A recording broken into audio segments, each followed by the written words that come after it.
Podcast FISMA. Olá, sejam bem-vindos. Eu sou a psicóloga Silvana Borges, trabalho sob a perspectiva da psicanálise e sou professora do curso de psicologia da FISMA.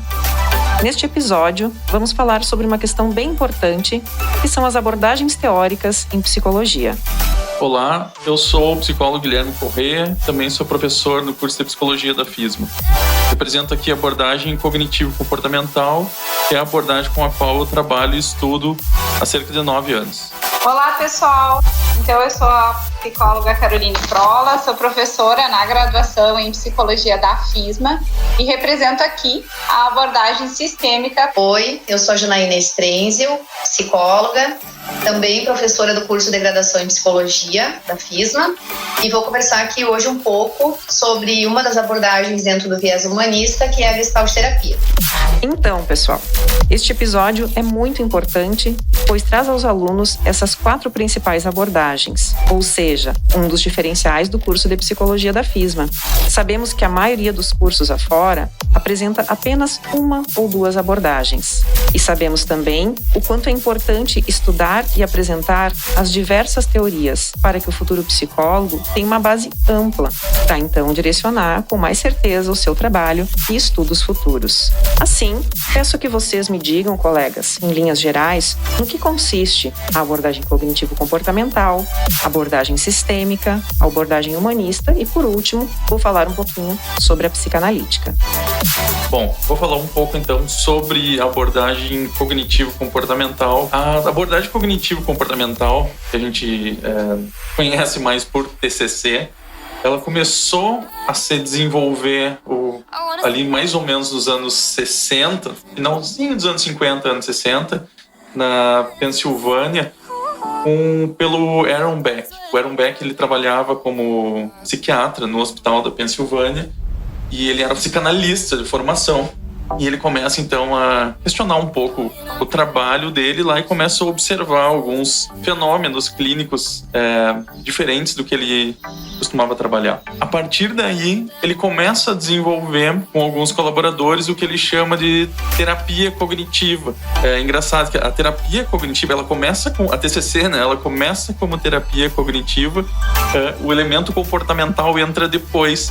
É muito engraçado, às vezes, as pessoas falando: ah, Guilherme, tu que é da comportamental. Não, a comportamental ela entra depois e o viés cognitivo é sempre muito mais forte que o comportamental, né? Às vezes eu brinco que isso é quase uma ofensa, né? Quase chamar o cara de Skinner, mas não. Enfim, o Beck, ele começa a trabalhar, desenvolver fortemente a terapia cognitiva naquele momento, e por volta dos anos 70, na realidade em 1977, ele e alguns colaboradores, eles desenvolvem pesquisas, na realidade uma pesquisa muito importante, foi um ensaio clínico randomizado para mostrar os efeitos da psicoterapia com abordagem cognitiva, né? Ela é uma abordagem que a gente chama de abordagem baseada em evidências, exatamente porque as sessões e as técnicas são muito bem estruturadas, tem uma noção bastante forte do que se esperar como resultado da aplicação técnica, digamos assim, né? Mas o que é mais interessante, eu acho, na terapia cognitivo-comportamental é a abordagem cognitiva, de fato, que é o que o Beck propõe inicialmente, né? A TCC, como eu falei, ela vai se desenvolvendo a partir ali dos anos 60. Nos anos 80, ela sofre uma revisão significativa, né? Onde eu falei essa questão comportamental entra de forma significativa. Mas o que o Beck inicia lá nos anos 60 já, ele começa a perceber com os pacientes deprimidos lá do hospital da Filadélfia, era o que ele passa a chamar ali das distorções cognitivas, né? Que era uma visão muito distorcida que os pacientes tinham de si mesmos, dos outros e do mundo. E, na realidade, não condizia com a realidade, né? E quando ele começa a questionar os pacientes sobre isso, sobre a forma como eles interpretavam a realidade, ele começa a fazer o que ele chamava de checagem da realidade, o que ele percebe que os pacientes começam a ter um ganho terapêutico muito maior do que eles vinham tendo até então, né, com a abordagem que ele estava trabalhando. A partir daí, a terapia cognitiva se baseia muito nisso, nessa questão da análise da realidade, né? A terapia cognitivo-comportamental, ela é uma terapia com cunho muito realista. Então, se trabalha muito com os pacientes no que a gente chama ali de estar buscando evidências que vão estar sustentando ou refutando um pensamento, uma ideia. Isso ajuda muito as pessoas a estar organizando, a não interpretarem questões problemáticas como de forma generalista. Por exemplo, eu sou um incompetente em tudo que eu faço. Não, isso é totalmente distorcido. Eu sou um incompetente em pilotar helicópteros. Eu sou muito incompetente nisso. Mas eu não sou incompetente em tudo. Então tem uma grande diferença nisso, especialmente em pacientes que vão estar presos, de certa forma, nessas distorções cognitivas e vão estar generalizando demais e vão estar sustentando um sofrimento muito grande. A terapia cognitivo-comportamental ela tem uma ligação muito forte com os filósofos estoicos, né? Especialmente com o Epíteto. O Epíteto vai estar trazendo lá que é um dos grandes chavões da TCC, que causa o sofrimento das pessoas, não é o episódio em si ali, mas a forma como as pessoas vão estar interpretando ele, claro, com algumas ressalvas, isso, obviamente, né? Então, pressupostos filosóficos bastante fortes, tanto nos gregos clássicos quanto no budismo tibetano, assim como tem uma ligação também científica muito forte com as neurociências, o que hoje a gente consegue é muito interessante estar conseguindo visualizar, de fato, os efeitos da psicoterapia no cérebro mesmo. Isso é algo que eu particularmente acho muito interessante, né? A partir dos anos 80 ali começam a surgir algumas revisões importantes sobre a TCC. O Beck começa a reformular e, de certa forma, modernizar o próprio construto teórico, e começa a surgir algumas inquietações, digamos assim, de outros teóricos que trabalhavam com terapia cognitivo-comportamental e começam a fundar o que hoje a gente chama das terapias de terceira onda ou terceira geração, né? Então a gente tem aí a terapia do esquema do Jeffrey Young, a terapia comportamental dialética da Marsha Linehan, terapia de aceitação e compromisso do Stephen Hayes. Enfim, tem vários outros modelos. Esses são os 3 mais usuais no mundo hoje, né, para quem trabalha com terapia cognitivo-comportamental. Então a gente tem aspectos aí que antes a TCC deixava um pouco de lado, que essas abordagens teóricas trazem de forma muito mais complexa para estar trabalhando com os pacientes, especialmente o que eles chamam de pacientes mais difíceis, pacientes graves, pacientes com risco de morte, às vezes muito alto. Então essas abordagens elas têm um êxito maior, mas todas elas estão ligadas à TCC, né? É muito difícil, na realidade eu diria impossível, trabalhar com essas abordagens teóricas sem estar trabalhando com a terapia cognitivo-comportamental, né? Seria a mesma coisa, eu acho, que um psicanalista dizer que trabalha só com Lacan e não quer saber do Freud nunca, né? Seria algo impensável. Eu não sei, eu acho que é um pouco por aí, em linhas gerais, sobre a terapia cognitivo-comportamental. Depois posso falar algo mais. Bom, Guilherme, é bem importante, assim, né, ter te ouvido, porque a história da sistêmica também vai passar, né, por essa questão da psicanálise, assim, porque eram as abordagens mais influentes que se tinham, né, nesse período aí. Então, a sistêmica, ela também nasce em 1950, né? 1950, na verdade, é um ano muito importante para a psicologia, certo? E, então, em 1950, assim como o colega já tinha trazido, também já surge a terapia familiar a partir de pensadores e de terapeutas que se unem para pensar, para estruturar uma nova forma de olhar para o sujeito. E aí eles, então, além dos terapeutas psicanalistas, até existe uma metáfora bem importante assim, na terapia familiar, né? O uso de metáforas é bastante importante e especificamente na história da terapia familiar se fala que muitos psicanalistas atravessaram uma ponte, outros ficaram no meio do caminho. Por que isso?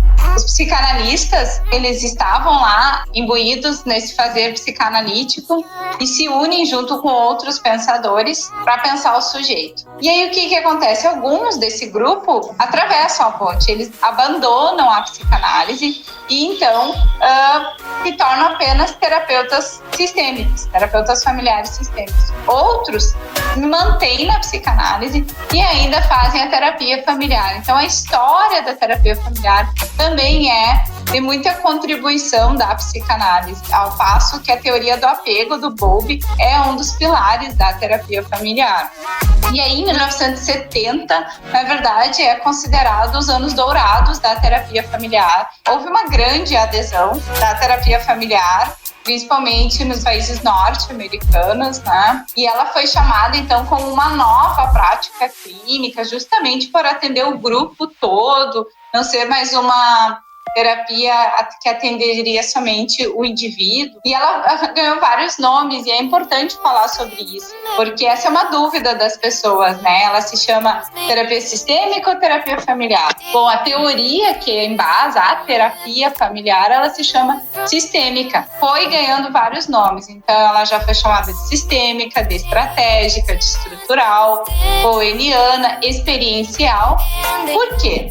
Porque cada um desses nomes tem a ver com o terapeuta mais significante dessa escola, a gente chama. Então, eles até falam sobre isso, né? O Salvador Minuchin, mais uma vez menciono ele, que acompanhou toda essa trajetória até muito recentemente, até 2018.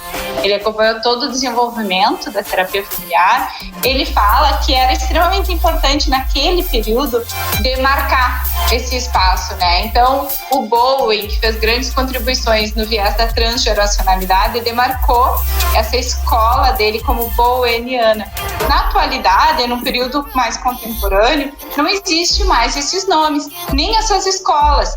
Hoje a gente tem a terapia familiar sistêmica. Se tem uma ideia desses nomes justamente para que eles conseguissem se afastar da psicanálise e, de fato, assumir esse olhar para o sujeito de uma forma mais sistêmica. Então, por isso, foram definidos os nomes para esse conjunto de técnicas, né, que depois se tornou um grande conjunto, que é a terapia familiar. O que mais que eu entendo, assim, que é extremamente importante falar em linhas gerais da sistêmica, né, da terapia familiar? E ela prosperou bastante e expandiu justamente por abranger diferentes populações. Então, a terapia familiar, ela começou a produzir evidências em grupos chamados grupos especiais. Então, esses grupos especiais eram pacientes, né, com drogadição, famílias de pacientes psiquiátricos hospitalizados, o próprio paciente psiquiátrico, e aí faço uma ressalva para uma pesquisa frente a pacientes com esquizofrenia. Se vê, né, nessa grande pesquisa com familiares, a mudança de comportamento de pacientes crônicos onde não se esperava mais a mudança de comportamento. Então, nesse sentido, se valida todas as impressões desse grupo, né? Então, a população dependente de ajuda da Previdência Social. Então, tem um livro bem importante, né, trabalhando com famílias pobres, num contexto onde não se olhava muito para essas populações, né? Então, a terapia familiar, ela acaba se sobressaindo muito em 1970 por incluir na análise do sujeito de uma forma muito significativa o seu contexto. A terapia sistêmica, ela abre esse olhar, considerando que sim, que o contexto que a pessoa vive, bem como a sua condição, as situações às quais a gente vivencia, os nossos ciclos de vida, ao que nós somos expostos, vai influenciar o nosso comportamento. Claro que, sem dúvida, o principal grupo a ser estudado pela terapia familiar sistêmica é a família. Então, como o sujeito se comporta na sua família, também vai determinar as decisões, o comportamento no trabalho, o comportamento conjugal. Então, a terapia familiar, ela tem esse boom em 1970, né? E outra questão bem importante, assim, que é uma contribuição aqui para auxiliar, né, em linhas gerais, é o lugar do terapeuta. Então, também, a terapia familiar, ela inicia com um lugar do terapeuta bastante demarcado, né? Um lugar de saber muito próprio também, da abordagem a qual os terapeutas migraram, né? Que era a psicanálise. Mas, aos poucos, foi se estudando o lugar de especialista, né? Então, quem é o especialista da sua vida é o próprio paciente, o cliente, que o terapeuta, ele tem que assumir um lugar de mediador. Então, é uma característica também da terapia familiar sistêmica.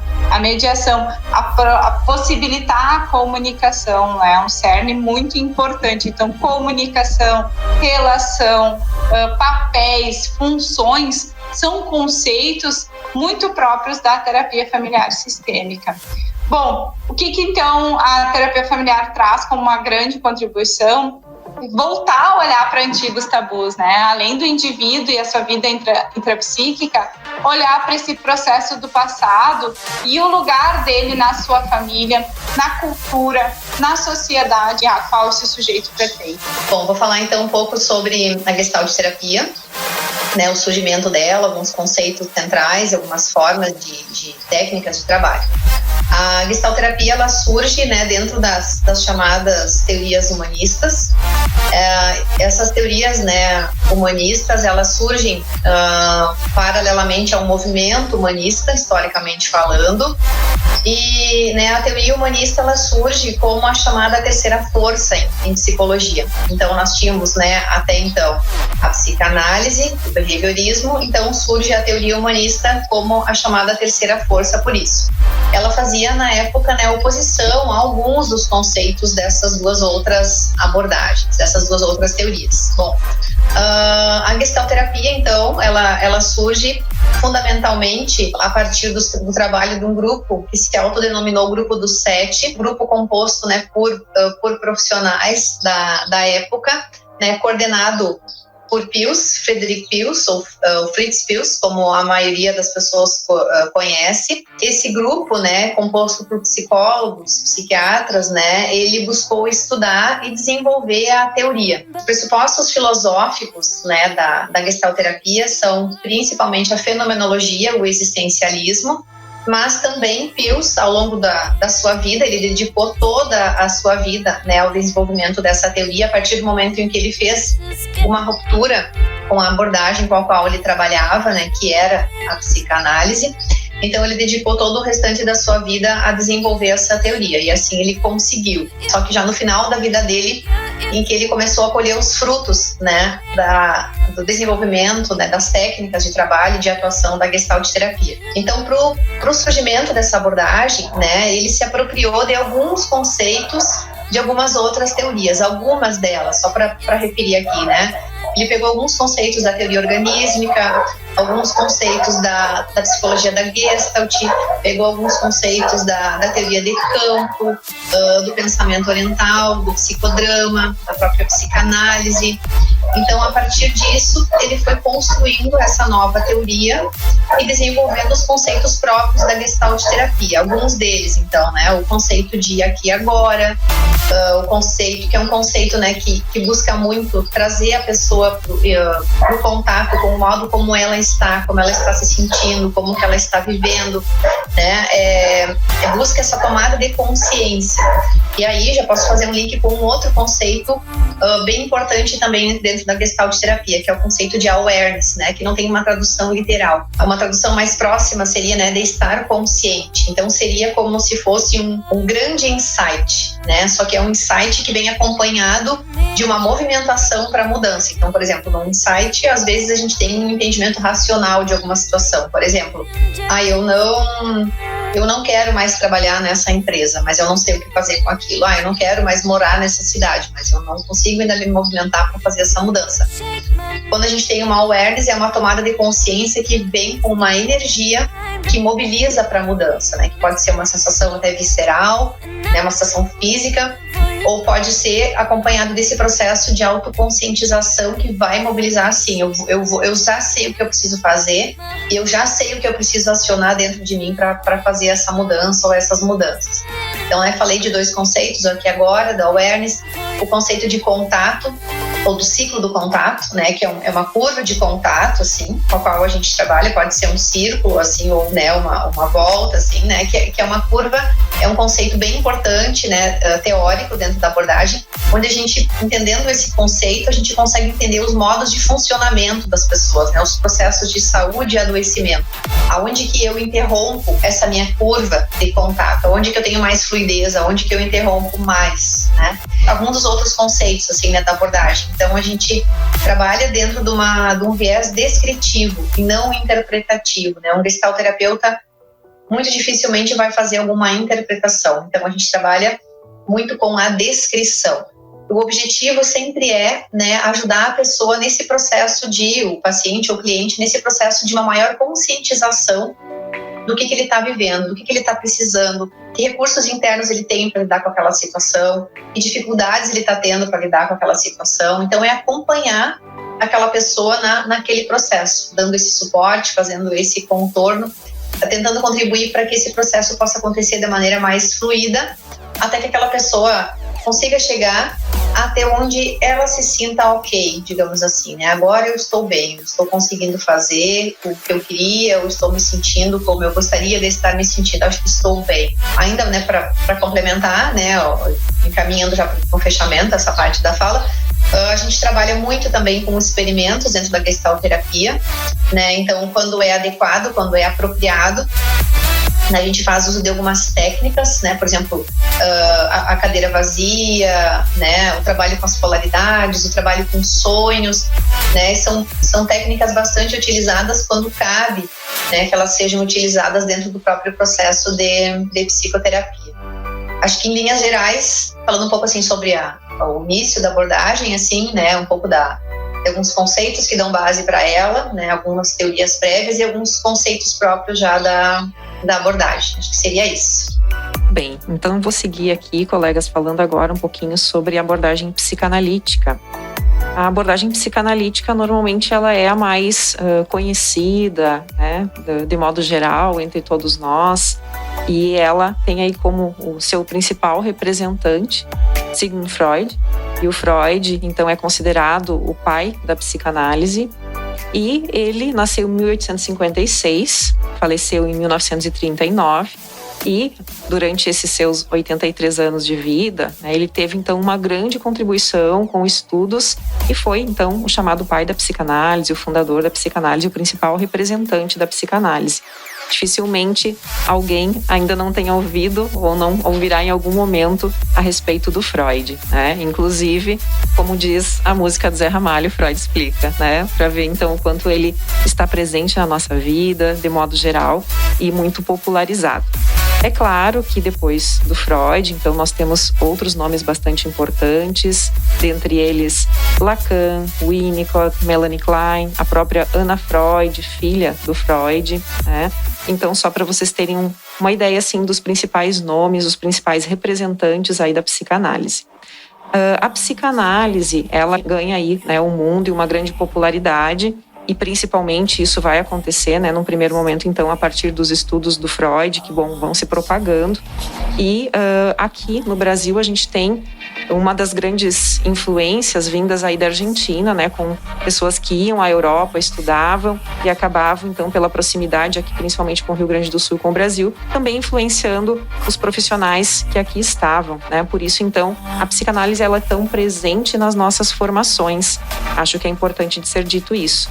E falo até mesmo desta presença nas nossas formações, porque a maioria dos cursos são formados, né, a base, né, dos cursos é a psicanálise, são formados os psicólogos principalmente a partir dessa abordagem, sendo que, bom, entendo que um dos principais diferenciais, aí como falei antes, aqui do nosso curso de Psicologia da FISMA, é justamente as diferentes abordagens, porque, bom, nós entendemos que as abordagens, elas são teorias que vão embasar, claro, a nossa prática, a nossa técnica nos diferentes contextos de atuação e são, acima de tudo, formas com que nós vamos compreender a realidade, olhar para o ser humano, né, e entendendo os processos que ali ocorrem. Bem, mas voltando para a psicanálise mais especificamente, quais assim os principais pressupostos dessa abordagem teórica? A psicanálise, ela compreende então a existência de uma chamada instância psíquica, que é o inconsciente. E o inconsciente, então, seria, digamos, o grande responsável, né, pelos nossos processos psicológicos, pelo nosso psiquismo. Então, isso acabaria, né, influenciando muito dos nossos comportamentos e automaticamente as nossas relações. Quando, então, o Freud, ele era um médico, é importante se dizer que ele era um médico, neurologista, mas ele começa a perceber esses processos que, não tinham uma explicação propriamente orgânica. E aí, então, que ele começa a estudar e entender a existência, né, desse funcionamento psíquico e dos processos inconscientes influenciando nas nossas vidas, nos nossos comportamentos. E a partir do momento, então, que ele começa a trabalhar nessa perspectiva psicanalítica com seus pacientes, e nesse primeiro momento, especialmente com suas pacientes histéricas, que é um quadro muito comum na sua época, ele começa então a trabalhar num primeiro momento com a hipnose, depois ele acaba abandonando a hipnose e vai propriamente trabalhar com o chamado método da associação livre, que é o método utilizado até hoje, então, pela psicanálise.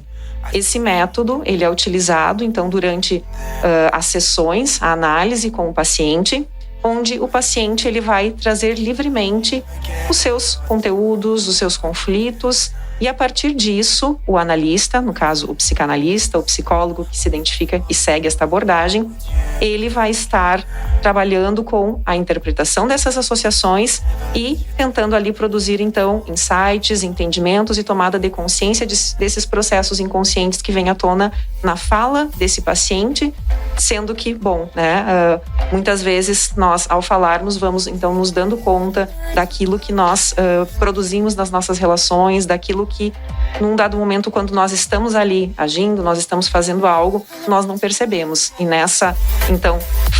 nesse falar livremente, né, nesse momento da terapia, da análise, esses processos, então, vêm à tona e são encaminhados também com o auxílio do analista. E aí, nós entendemos na psicanálise que existe um processo chamado transferencial nesse encontro entre o paciente e o analista, né? É claro que, então, nesse momento que vem à tona esses conflitos e por esse processo transferencial, vai haver uma possibilidade de serem ressignificados ali alguns conflitos que estão bastante associados também com todo o percurso histórico, a história de vida desse sujeito. E é claro, a psicanálise também tem um entendimento dessa associação muito forte desses conflitos com períodos anteriores da vida, relacionados inclusive ao próprio processo de desenvolvimento infantil. E o Freud vai ter um grande aprofundamento ali na discussão a respeito da sexualidade e o quanto a sexualidade ela é realmente determinante da nossa vida, né? E acho que os principais aspectos assim que é importante assim de se trazer nesses pontos mais históricos seriam esses. E eu queria dizer ainda que normalmente se tem muito a visão, né, da psicanálise ou do psicanalista dentro daquele, digamos assim, modelo muito mais fechado, ortodoxo, clássico, né? Que seria o paciente fala e o analista escuta e praticamente não devolve, não comenta, não interpreta, não tem uma interação. Bom, se esse já foi um modelo num primeiro momento, dentro dessa psicanálise mais clássica, ortodoxa, a gente entende que hoje não é mais dessa forma, né, que a gente vai trabalhar. A gente vai ter sim uma postura interpretativa, uma postura ativa junto com o paciente, entendendo, ajudando ele a entender esses processos inconscientes para que ele consiga então ressignificar os seus conflitos, ressignificar ali as suas questões. Então acho que isso é importante de ser dito também. Mas em termos gerais seria isso. A psicanálise ela continua bastante forte, muito presente através aí de diferentes autores, estudiosos que vão desdobrando os entendimentos, né, desta teoria, desde Freud, passando, né, por outros nomes como eu citei antes, até o momento atual, mas ela continua uma abordagem, diria, predominante, de certo modo, nos nossos cursos de formação e também acho que na busca ainda das pessoas, né, pela terapia, tendo essa base, a base psicanalítica.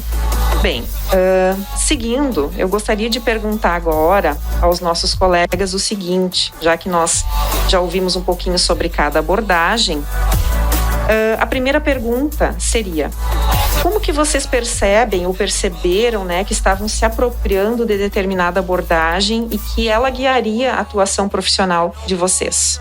eu sempre... Acho que onde eu fiz a minha graduação de psicologia era uma instituição muito marcada por um viés psicanalítico, né? Um cunho mais forte em Santa Maria de todas as instituições. E esse sempre foi um referencial teórico que para mim nunca me serviu muito. Então sempre a minha formação, eu brinco que ela sempre foi um pouco marginal em relação à psicanálise. Eu fui sempre buscando outras alternativas. Por um bom tempo eu estudei psicologia analítica do Jung, achando, na verdade, ela é muito divertida, né?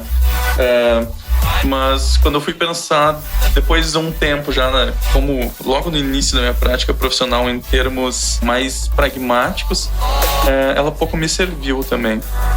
E a partir disso, enquanto alguém que tem essa característica, né, eu acho que eu sou um tanto pragmático, eu comecei a me aproximar um pouco da TCC. A TCC, ela tem esse caráter mais pragmático, mais prático mesmo, mais diretivo de estar trabalhando com os pacientes, sem também a questão interpretativa, enfim.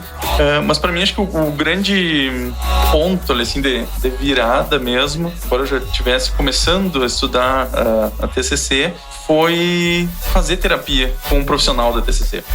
E eu já tendo experimentado os processos de psicoterapia com outras abordagens, ali eu me encantei absolutamente. Os resultados foram impressionantes para mim. O entendimento meu sobre mim mesmo, sobre todos os processos que estão envolvidos ali foram incríveis. Assim, acho que ali foi o grande ponto de virada para eu definir, ok, realmente eu gostei desse negócio, a TCC, e aí essa é por aí que eu vou indo, né? Então acho que pra mim, acho que a minha experiência foi mais ou menos por aí. Bom, Guilherme, também, né? Não diferente de ti, a época em que eu fiz a minha graduação, né? Mas enfim, assim, já faz um tempo, tínhamos poucas abordagens, assim, né? À disposição, assim, e com certeza a psicanálise foi a abordagem que mais fortemente me foi apresentada. Um pouco diferente de ti, naquele período me serviu bastante, assim, principalmente porque eu tinha um interesse, uma inclinação à clínica infantil. E foi onde eu me dediquei por muito tempo. É importante falar sobre isso, porque na minha apresentação ali eu falei que eu me dedico ao estudo da teoria sistêmica em torno de 6 anos. Né? No entanto, eu já estou formada há quase 15 anos. Assim, a gente até já se perde nesses cálculos. O que aconteceu anterior, então, a esses 6 anos? O que aconteceu foi que eu me identifiquei com a psicanálise. Na época em que eu fiz a minha graduação, não fui apresentada a sistêmica, eu a conheci posteriormente. Então, como foi esse período, assim? Por bastante tempo, a psicanálise, principalmente Winnicott, Bowlby, né? Os próprios pressupostos clínicos da psicanálise me auxiliaram a atuar na clínica infantil, a produzir conteúdo também. No entanto, a minha prática me fez repensar um pouco esse olhar quando eu fui trabalhar em projetos sociais, né? E com crianças também, mas num contexto mais desafiador, no sentido de a clínica não se apresentar tão estruturada assim, né? E lá realmente foi quando eu pensei, não, vou buscar outras coisas para minha formação. E aí comecei a fazer alguns cursos e conheci então a primeira teoria que eu conheci foi a teoria do Bronfenbrenner, teoria ecológica, e a partir de então comecei a estudar a teoria sistêmica com cursos, estudos individuais, e aí fui fazer o mestrado nesta área. Então é importante, né, a gente falar assim de que essa trajetória ela não é instante, assim. É uma trajetória que pode ir se modificando. Então, eu conheci a sistêmica após eu já estar formada, né? Já estar atuando, mas por uma necessidade, por entender que até a minha prática clínica também já não estava mais voltada apenas para o indivíduo. A forma como eu conduzia o meu entendimento, as sessões, também começaram a sinalizar, né, a busca de outro suporte teórico. E assim, então, eu venho me dedicando a esse estudo em torno de 6 anos. Bom, muito bom ouvir vocês, né, ouvir um pouco a experiência de vocês, como que as abordagens, né, com as quais vocês trabalham, né, foi entrando na vida de vocês.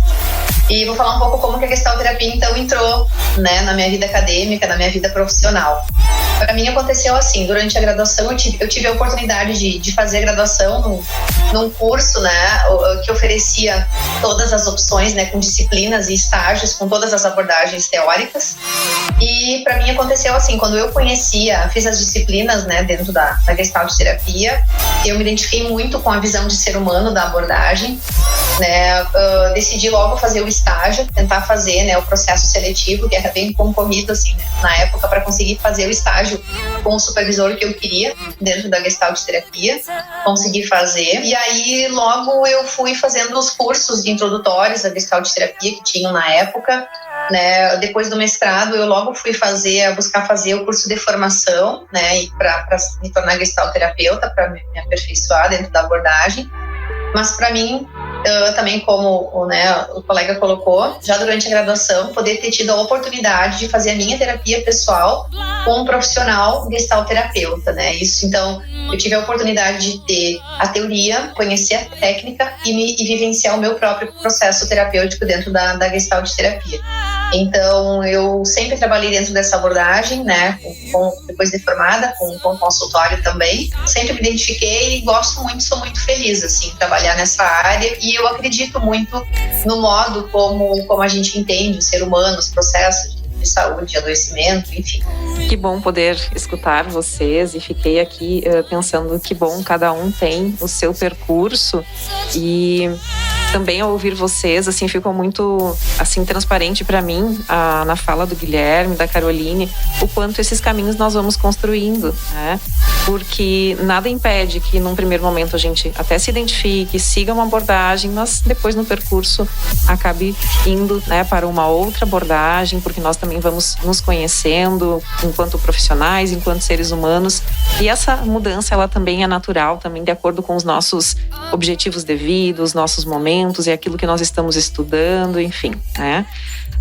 Com relação ao meu percurso, mais propriamente, e essa questão, né, de quando que eu optei pela psicanálise, eu acho que a minha graduação, assim como o Guilherme, que foi predominantemente psicanalítica, da professora Caroline também, logo em seguida, assim, das primeiras disciplinas, eu já me identifiquei com a psicanálise.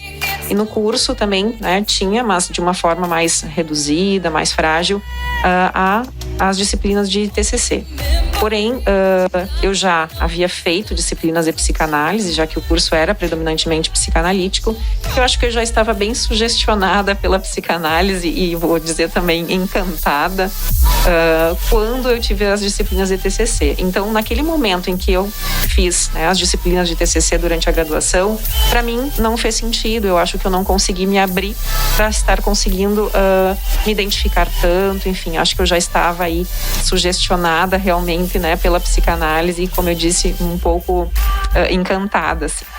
E, bom, eu sempre me questiono, né, mas será que é isso mesmo? Será que agora não é o momento de ir para uma outra abordagem? E aí, quando eu me pego fazendo leituras, né, indo estudar outras abordagens, por mais que eu tenha um respeito e eu consiga, né, entender a importância de cada uma das abordagens, e percebo isso também muito claramente no nosso diálogo, enquanto corpo docente aqui na FISMA, que a gente tem esses diálogos entre nós e nós nos respeitamos nas nossas diferentes compreensões e abordagens, né? Mas mesmo conhecendo, lendo, eu continuava me identificando e continuava fazendo sentido para mim a psicanálise, né? E isso aconteceu, como eu disse, já na graduação, nas disciplinas, e eu nunca consegui pensar na minha prática sendo guiada por uma outra abordagem especificamente. Mas isso eu acho que é bem uma questão, como eu disse, né, da gente conseguir se identificar, olhar para os fenômenos.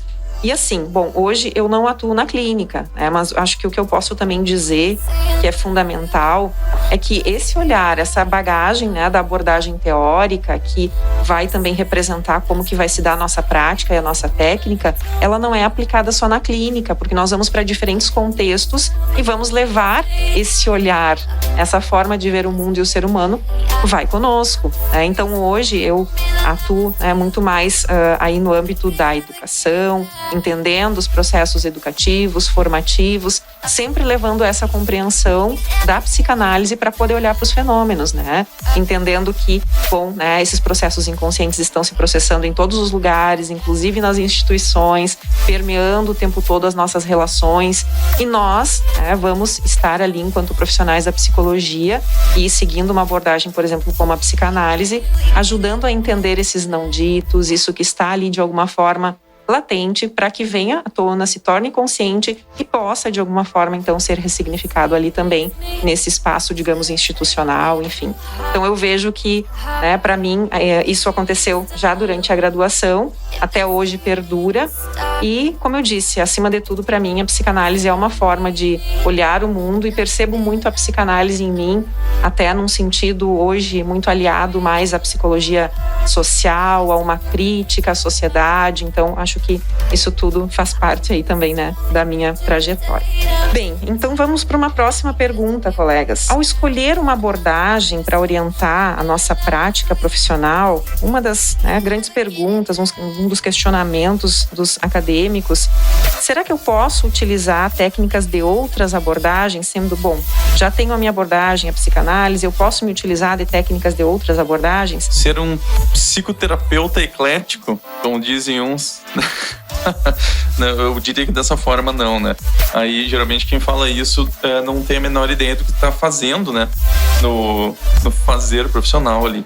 Eu diria, agora falando sério, que com as devidas reservas, técnicas são técnicas, né? Até porque a gente vê pontos aí de convergência entre as teorias, por mais que elas pareçam bastante distintas, mas não são tanto assim, porque se a gente for ver aqui, pelo menos eu sei que a terapia cognitivo-comportamental e a sistêmica, elas vão beber tanto na psicanálise quanto na Gestalt. E elas surgem daí, assim. Então, acho que tem muito, muito em comum aí, né? Então, claro que o entendimento dinâmico do funcionamento da pessoa ali, né? Isso, e do funcionamento da mente ou psique, de acordo com a teoria, claro, aí vai de acordo com o construto teórico, né?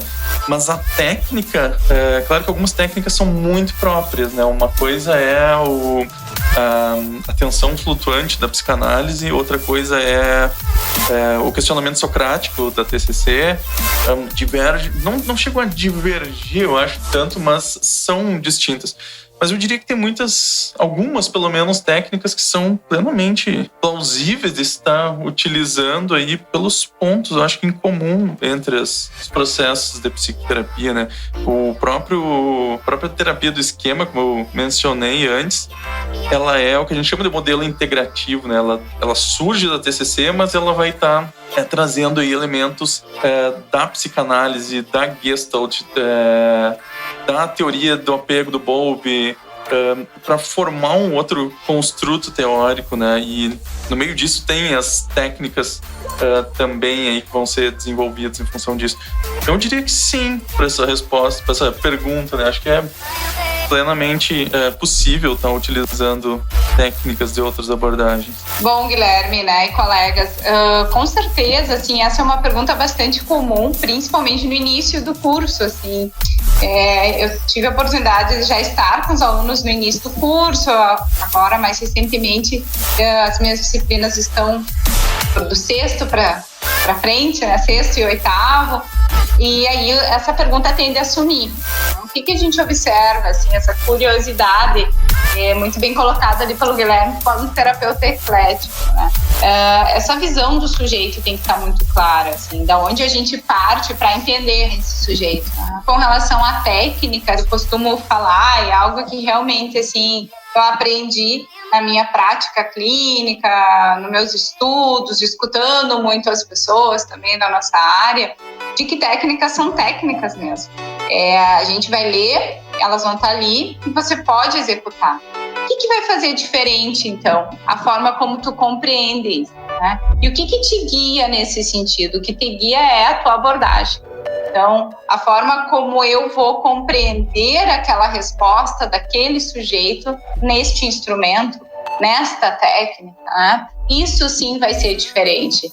Então eu concordo, né, com toda essa explanação acerca da técnica, e aí eu fico pensando também nos instrumentos, assim.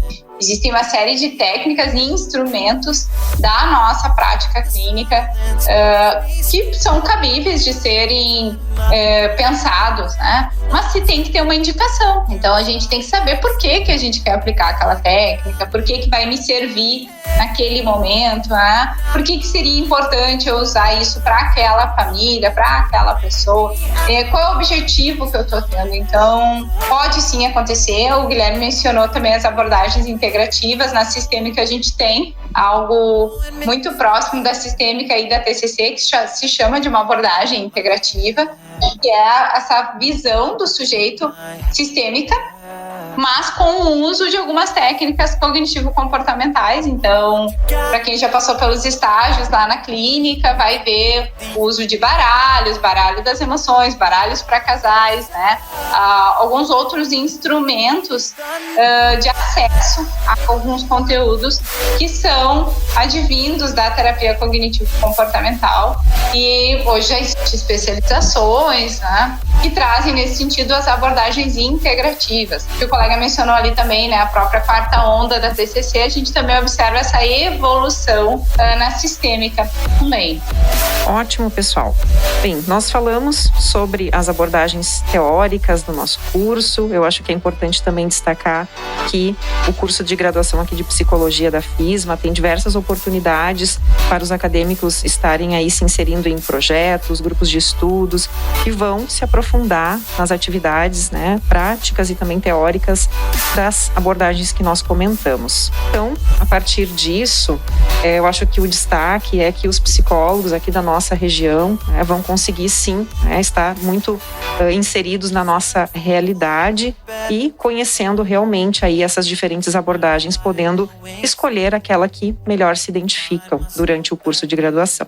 Em breve, nós teremos um podcast falando sobre as ênfases do curso de Psicologia também. E as ênfases também são diferenciais do curso de Psicologia da FISMA, fazem com que o nosso curso seja um dos melhores do Rio Grande do Sul, obtendo conceito 5, que é a nota máxima, junto ao Ministério da Educação. Eu quero então agradecer aqui a participação de todos os colegas e a oportunidade de mediar este bate-papo em mais um episódio do podcast FISMA. Passo a palavra então para os colegas fazerem as suas considerações finais e agradeço a participação de vocês. Gostaria de agradecer o convite, então, professora Silvana. Foi um prazer estar aqui, poder falar um pouquinho da abordagem teórica ao trabalho, estar com os colegas. Então, muito obrigado. Também quero agradecer a oportunidade de estar com os meus colegas, dividindo mais essa construção juntos, assim, né? Agradecer também à instituição pelo espaço. Muito obrigada. Bom, então tá. Eu também quero agradecer em primeiro lugar a FISMA, né, ao curso de Psicologia também pela oportunidade de estar aqui.